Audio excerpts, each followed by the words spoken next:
Hello നമസ്കാരം good morning അവോധയുടെ ഒരു പുതിയ ക്ലാസ്സിലേക്ക് സ്വാഗതം. ഹോസ്പിറ്റൽ മാനേജ്മെൻറ്റ് അടുത്ത ക്ലാസ്സായ അഫോർഡബിൾ ഹെൽത്ത് കെയർ ആണ് ഇന്ന് നമ്മൾ പഠിക്കാൻ പോകുന്നത്. അപ്പോൾ ഇന്നത്തെ നമ്മുടെ ടോപ്പിക്കിൻ്റെ പേരാണ് ഹെൽത്ത് കെയർ അല്ലെങ്കിൽ അഫോർഡബിൾ ഹെൽത്ത് കെയർ.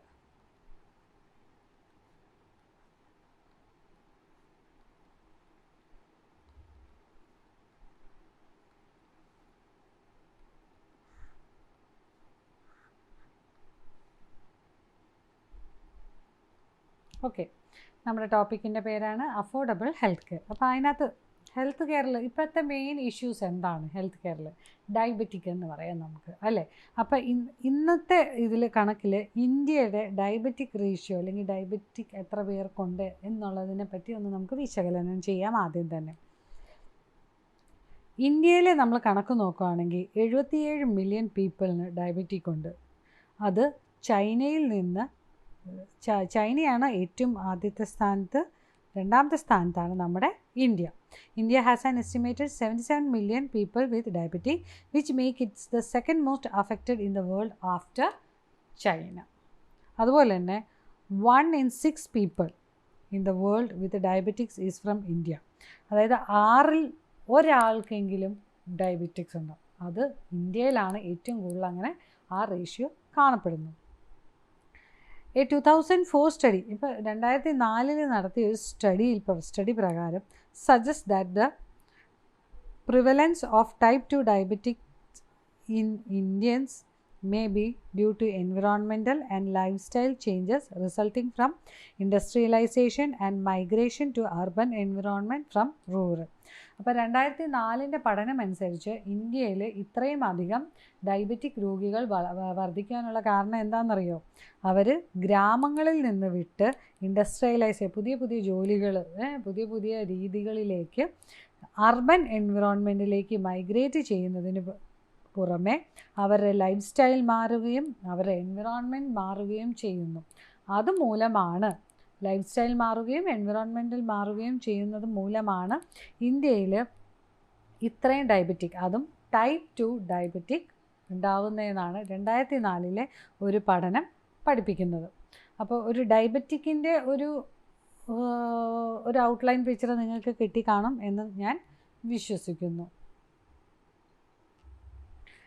ഇനി നമ്മുടെ നെക്സ്റ്റ് ഒരു പോർഷനാണ് പാരഡൈം ഷിഫ്റ്റ്.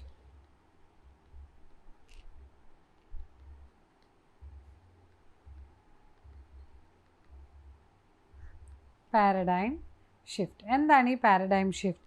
പാരഡൈം ഷിഫ്റ്റ് എന്ന് വെച്ച് കഴിഞ്ഞാൽ an important change that happens when the usual way of thinking about or doing something is replaced by a new and different വേ.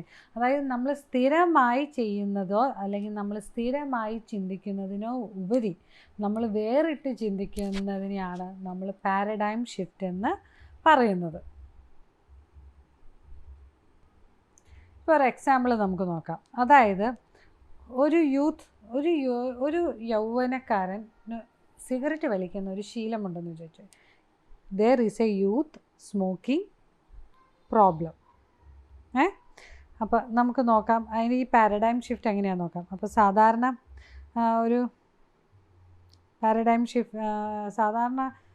ഒരു youth cigarette വലിക്കുവാണെങ്കിൽ എന്തൊക്കെ സംഭവിക്കും? സിഗരറ്റ് വലിക്കും, പിന്നെ ഒരു മെഡിക്കൽ സെറ്റപ്പ് വരും, പിന്നെ ഇൻഡസ്ട്രിയെ ബ്ലെയിം ചെയ്യും, പിന്നെ ഡൊമിനൈസ് ഇൻഡസ്ട്രി ചെയ്യും. എന്നാൽ ഒരു പാരഡൈം ഷിഫ്റ്റിൻ്റെ സമയത്ത് നമ്മൾ വേറിട്ട് ചിന്തിക്കുകയാണെങ്കിലോ പോസിറ്റീവ് യൂത്ത് ഡെവലപ്മെൻറ്റ് മോഡൽ വരും. reduce risk factors, build protective factors, industry can help. അതായത് ഒന്ന് നശിച്ചു പോകും, ഇവരവരെ നശിപ്പിച്ചു, അങ്ങനെ നശിപ്പിച്ചു എന്ന് പറയുന്നതിന് പകരം നമ്മളിത് മാറ്റുകയും പോസിറ്റീവായിട്ട് മാറ്റുകയും ഇതിൽ നിന്ന് വരുന്ന റിസ്ക് ഫാക്ടേഴ്സിനെ ഒഴിവാക്കുകയും പ്രൊട്ടക്റ്റീവ് ഫാക്ടേഴ്സ്, അതായത് ഒരു ഹെൽത്ത് കെയർ ഫാക്ടർ എന്ന ആ ഒരു ഇത് ഏറ്റെടുക്കുകയും ഇൻഡസ്ട്രിയെ ഹെൽപ്പ് ചെയ്യുകയും ചെയ്യുന്നു. ഇതാണ് അതിൻ്റെ ഷിഫ്റ്റ്. അതായത് ശരിക്കും നമ്മൾ എപ്പോഴും ചെയ്തുകൊണ്ടിരിക്കുന്നതിൽ നിന്ന് വേറിട്ട് ചെയ്യുന്നതിനെയാണ് നമ്മൾ പാരഡൈം ഷിഫ്റ്റ് എന്ന് പറയുന്നത്. ഇനി അടുത്തതാണ് integrated approach using ICT.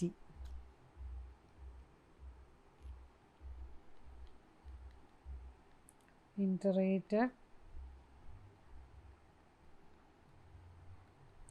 Approach using ICT. എന്താണ് ഈ ICT? ICT എന്ന് വെച്ചാൽ information and communication technologies. ICT എന്ന് വെച്ചാൽ എന്താ? Information and communication technologies. അപ്പോൾ ഈ ICT നമ്മൾ മെയിൻലി ഹോസ്പിറ്റലുകളിൽ ഒത്തിരി യൂസ് ചെയ്യാറുണ്ട്. അത് എന്തിനാണ് നമ്മൾ ഈ ഹോസ്പിറ്റലുകളിൽ യൂസ് ചെയ്യുന്നത്? For electronic storage of medical data. Medical ഡേറ്റേനെ ഇലക്ട്രോണിക് സ്റ്റോറേജിൻ്റെ രൂപത്തിൽ സ്റ്റോർ ചെയ്യുന്നതിന് വേണ്ടിയാണ് നമ്മൾ ICT ഹോസ്പിറ്റലുകളിൽ യൂസ് ചെയ്യുന്നത്.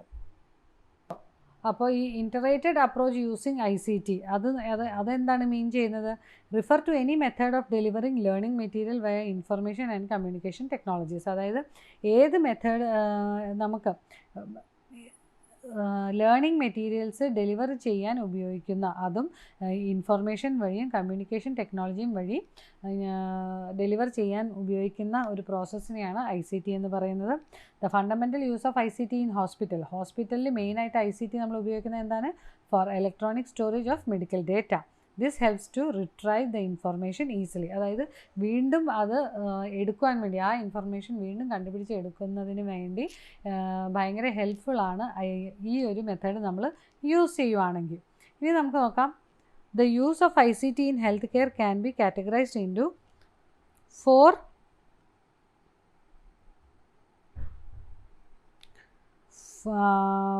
Four major streams. ഈ ICTയുടെ 4 മേജർ സ്ട്രീം.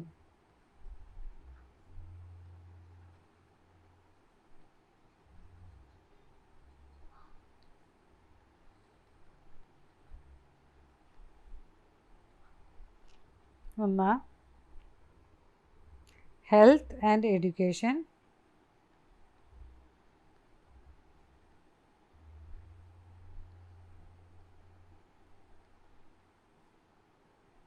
രണ്ട് hospital management system.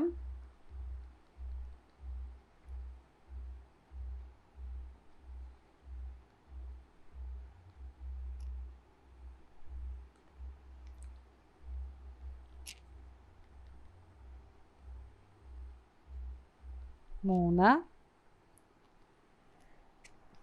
Health research.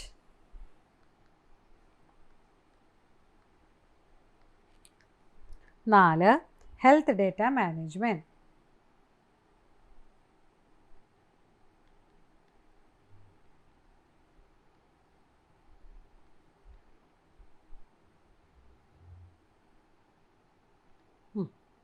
ഇതാണ് 4 സ്ട്രീംസ് ഓഫ് ICT എന്ന് പറയുന്നത്. ഒന്ന് ഹെൽത്ത് ആൻഡ് എഡ്യൂക്കേഷൻ, രണ്ട് hospital management system, health research, health data management. ഇനി നമുക്ക് നോക്കാം ഈ ICT എങ്ങനെയാണ് ഹെൽത്ത് ആൻഡ് എഡ്യൂക്കേഷനിൽ നമുക്ക് ഹെൽപ്ഫുൾ ആവുന്നതെന്ന് നോക്കാം. ICT in health care research helps in finding the possible prevention measures to eradicate and reduce the spread of disease. അതായത് ICT health care റിസർച്ചിൽ ഉണ്ടെങ്കിൽ, നമ്മൾ ആ പ്രോസസ്സ് ഉപയോഗിക്കുകയാണെങ്കിൽ അതിൻ്റെ ഗുണം എന്താണ്? നമുക്ക് ഈ സ്പ്രെഡ് ആയിക്കൊണ്ടിരിക്കുന്ന ഡിസീസിനെ റിഡ്യൂസ് ചെയ്യാനും ഇറാഡിക്കേറ്റ് ചെയ്യാനും അതിനാവശ്യമുള്ള പ്രിവെൻഷൻ മെഷേഴ്സ് എടുക്കുവാനും നമുക്ക് സാധിക്കും. We can find new technology in diagnosis കൂടെ നമുക്ക് പുതിയ പുതിയ ടെക്നോളജീസിനെ കണ്ടുപിടിക്കാൻ പറ്റും. Which reduces the time and cost. ഇന്ന് സമയത്തെയും കോസ്റ്റിനെയും ലാഭിക്കുവാൻ വേണ്ടി നമുക്ക് ഈ ടെക്നോളജീസ് കണ്ടുപിടിക്കാൻ പറ്റും.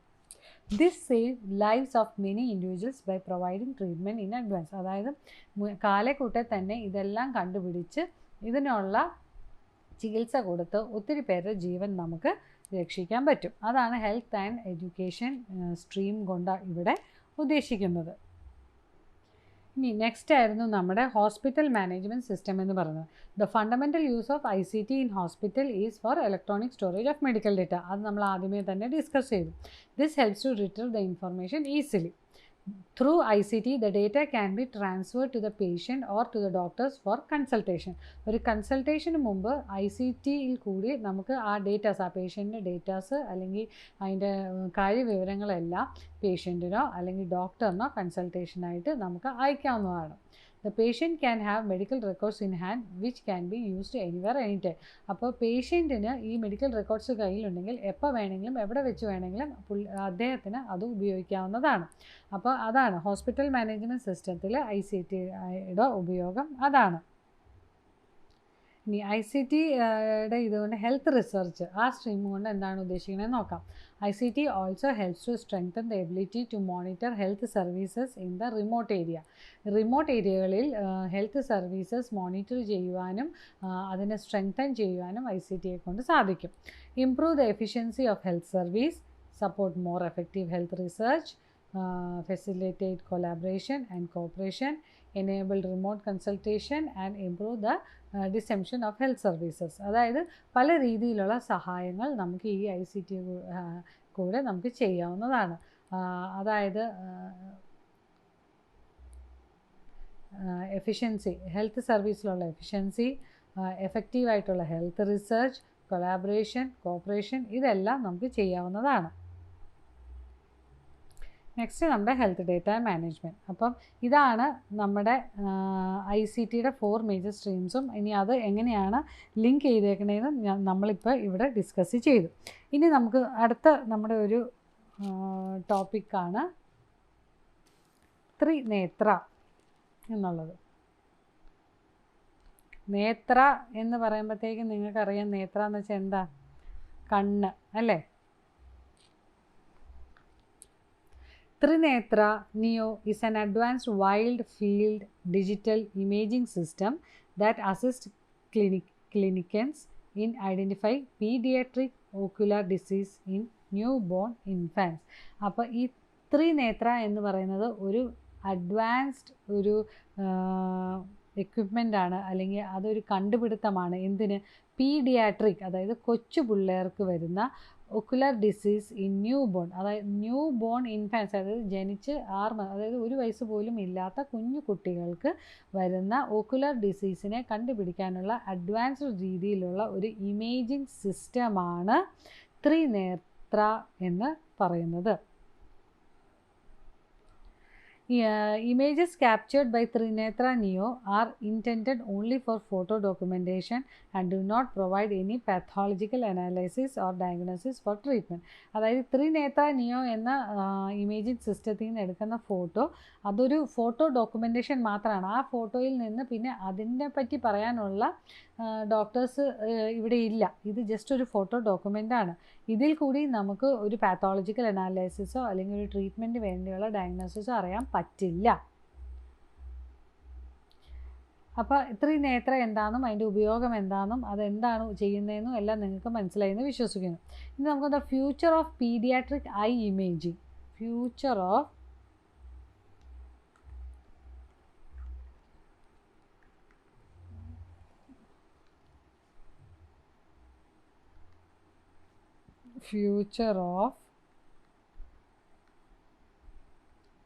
pediatric eye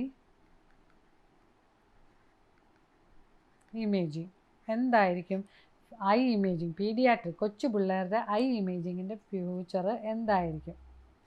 A digital imaging system with interfacing capabilities, Trinetra Neo is specially engineered to make pediatric imaging accessible to anyone anywhere. അതായത് ഇന്നത്തെ കാലത്ത് ത്രിനേത്ര നിയോ എന്നുള്ള ഒരു പുതിയ പീഡിയാട്രിക് ഇമേജിംഗ് ആക്സസിബിൾ, നമുക്ക് എവിടെ വെച്ചും എവിടെ വേണമെങ്കിലും ഒരു കുട്ടിയുടെ കണ്ണുകളെ ചികിത്സിക്കാൻ ഉപയോഗിക്കാവുന്നതാണ്. The specific features of the device are design and clinical convenience and excellence. അപ്പം ഇതിൻ്റെ ഈ ഒരു ഇമേജിംഗ് സിസ്റ്റത്തിൻ്റെ സ്പെഷ്യൽ ഫീച്ചേഴ്സ് എന്ന് പറയുന്നത് അത് ഡിസൈൻ എങ്ങനെയാണ് ഡിസൈൻ ചെയ്തിരിക്കുന്നത്? ക്ലിനിക്കൽ കൺവീനിയൻസ്, അതായത് ഒരു ക്ലിനിക്കിൽ കൺവീനിയൻ്റ് ആയിട്ട് വെക്കാൻ പറ്റുന്ന രീതിയിലും അതിലുപരി എക്സലൻ്റ് ആയിട്ടുമാണ് അത് ക്രിയേറ്റ് ചെയ്തേക്കുന്നത്. അപ്പോൾ നമുക്ക് നോക്കാം ഇതിൻ്റെ സൈലൻറ്റ് ഫീച്ചേഴ്സ്, അതായത് ഈ ത്രിനേത്രയുടെ സൈലൻറ്റ് ഫീച്ചേഴ്സ് എന്തൊക്കെയാണെന്ന് നോക്കാം.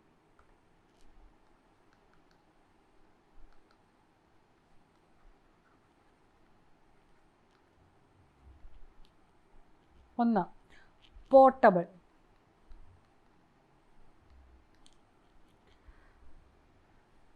Encase in a durable trolley suitcase allowing easy transportation. അപ്പോൾ ഇത് പോർട്ടബിൾ, അതായത് ഒരു സ്ഥലത്ത് നിന്ന് മറ്റൊരു സ്ഥലത്തേക്ക് ഈസിലി ട്രാൻസ്ഫർ ചെയ്യാൻ പറ്റുന്ന ഒരു ഇമേജിംഗ് സിസ്റ്റമാണ്. 2. Compact.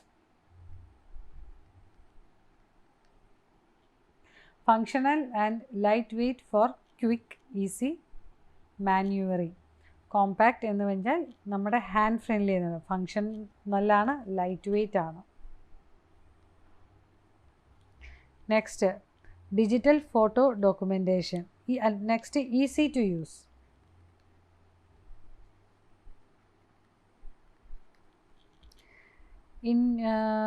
Intuitive controls and workflow for easy operation. അതായത് ഏതൊരു സാഹചര്യത്തിലും വളരെ എളുപ്പത്തിൽ യൂസ് ചെയ്യാവുന്ന അല്ലെങ്കിൽ വർക്ക് ചെയ്യിപ്പിക്കാവുന്ന ഒരു സംഭവമാണ് നമ്മുടെ ത്രിനേത്ര എന്ന് പറയുന്നത്. Next digital photo documentation.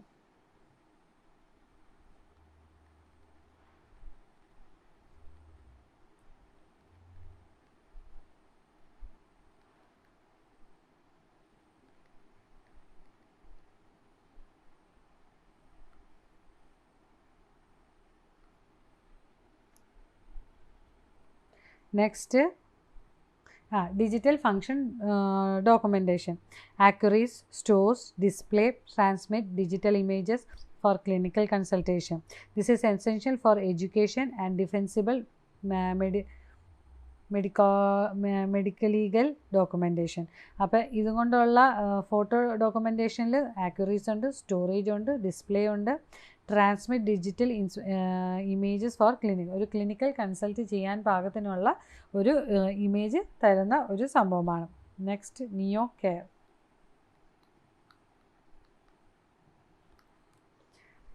Cloud based platform for secure electronic uploading of high resolution digital image by operators and remote review by qualified clinical.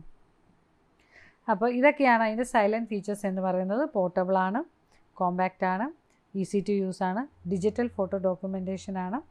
Neo care cloud based platform for secure electronic uploading of high resolution digital images by operators. അതായത് ഓപ്പറേറ്റേഴ്സിനും qualified ക്ലിനിക്കൽസിനും secure ആയിട്ടുള്ള high electronic uploaded high resolution digital images എടുക്കാൻ പാകത്തിനുള്ള ഒരു നിയോ care ആണ് ത്രിനേത്ര നിയോയിൽ ഉള്ളത്. അപ്പോൾ ഇതായിരുന്നു നമ്മുടെ ഇന്നത്തെ അഫോർഡബിൾ ഹെൽത്ത് കെയർ എന്നുള്ള ക്ലാസ്സിൻ്റെ മേജർ പോയിൻറ്റ്സ്. നമ്മൾ ഡയബറ്റിക്സ് ഇൻ ഇന്ത്യനെ പറ്റി പഠിച്ചു, പാരഡൈം ഷിഫ്റ്റിനെ പറ്റി പഠിച്ചു, ICT integrated approach using ICT കണ്ടു, അതിൻ്റെ 4 സ്ട്രീം എന്താണെന്ന് കണ്ടു, ത്രിനേത്ര എന്നുള്ളത് എന്താണ് പഠിച്ചു, അതിൻ്റെ സൈലൻറ്റ് ഫീച്ചേഴ്സ് എന്താണെന്നും future of paediatric eye imaging എന്തൊക്കെയാണെന്നും നമ്മൾ പഠിച്ചു. അപ്പോൾ ഇന്നത്തെ ക്ലാസ്സിലെ എല്ലാ പോയിൻറ്റ്സും കറക്റ്റായിട്ട് നോട്ട് ഡൗൺ ചെയ്ത് വയ്ക്കുക, നന്നായിട്ട് പഠിക്കുക. അടുത്ത ക്ലാസ്സിൽ പുതിയൊരു ടോപ്പിക്കുമായിട്ട് പഠിച്ചുപെടാം. നന്ദി, നമസ്കാരം, താങ്ക് യു.